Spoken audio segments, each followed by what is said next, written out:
Welcome to Frankfurt, a city of stark contrasts, from the gleaming skyscrapers of the finance district to the beautiful timber-framed houses of the historic centre, although actually most of the buildings you see around here are post-war reconstructions after Frankfurt was severely damaged in bombing raids. But there are still some sites that you can see that are genuinely very old and tell the story of the city of Frankfurt quite well. It's just that they're a bit out of the way and don't look terribly spectacular, so as a tourist you might not get to see them.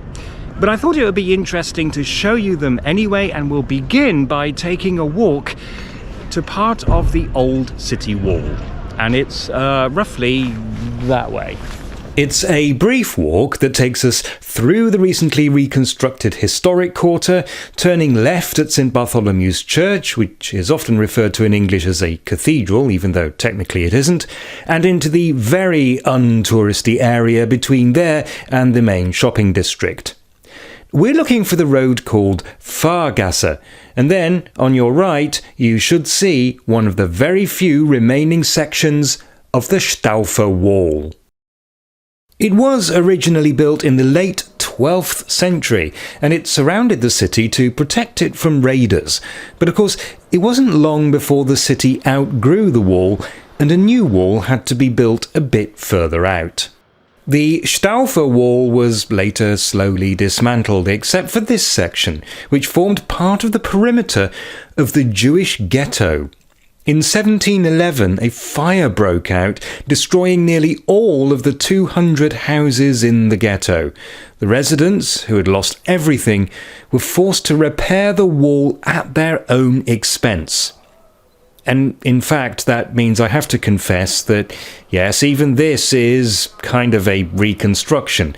But at least it's an 18th century reconstruction, so it's still legitimately old, kind of.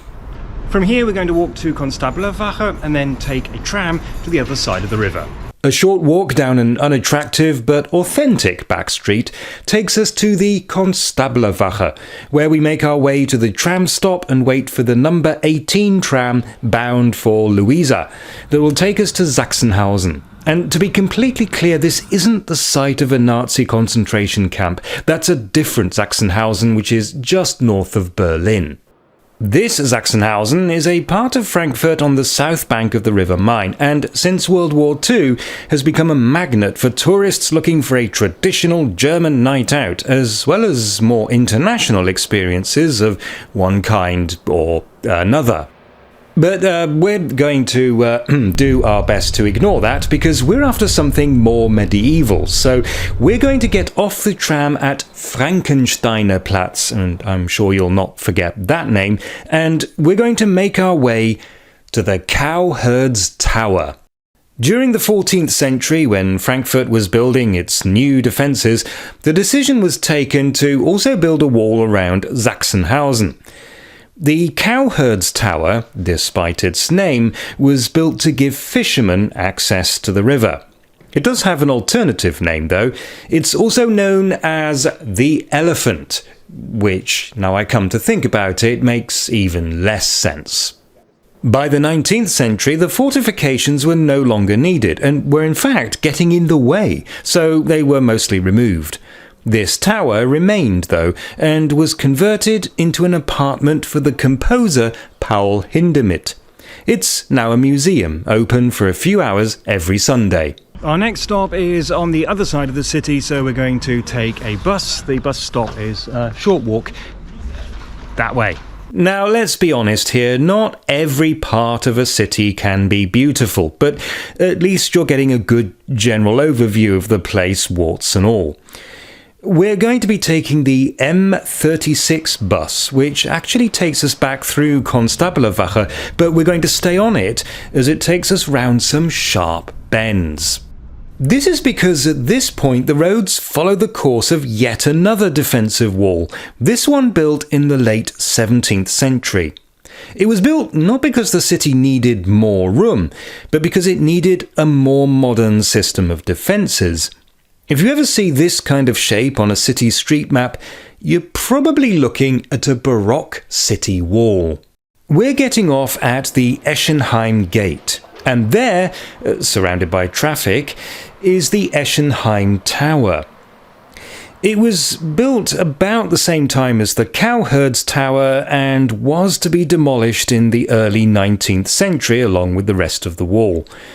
Now, at the time, Frankfurt was actually under French administration as part of the very confusing period following the collapse of the Holy Roman Empire, and it was actually the French envoy, Count d'Edouville, who lobbied, successfully, as you can see, for the tower's preservation. Not that this tower is hidden exactly, actually it's huge, but I'm including it because it's far enough away from the usual tourist spots that you might easily miss it. By now, you might be thinking that you've detected a theme with this video, and if so, you are absolutely correct. We've got one last place to go. Now, in theory, we could just get back on the bus and take that, but we're going to take the U-Bahn. We need to find the platform for trains to Südbahnhof. This station doesn't have the best signage on the system, but don't panic. From here we can take any train one stop to Hauptwache, and there we need to transfer for a train bound for either Hausen or Heerstraße. Our destination is the third stop, Bockenheimer Warte. And yes, this is the station with the famously wacky exit, but we're interested in the building that gave the station its name, the Bockenheim Watchtower. It was built in the 15th century as part of Frankfurt's land defence. So far, the defences we've looked at protected Frankfurt itself, but outside, the city owned a lot of rural land, and this needed protecting as well. The Bockenheim Watchtower was built where the main trade route to Cologne crossed the border into territory belonging to the county of Hanau. Now, of course, it's very much in Frankfurt, next to what was until recently the main campus of the university. Apparently, when the sewers were built in the 19th century, the tower served as a convenient ventilation shaft. Well, now it houses a little snack bar, so this is something to ponder as you sip your coffee. Frankfurt was severely damaged during the Second World War. Okay, try again. You can still see that are genuinely very old, and that is not what I wanted to hear. Oh, bugger.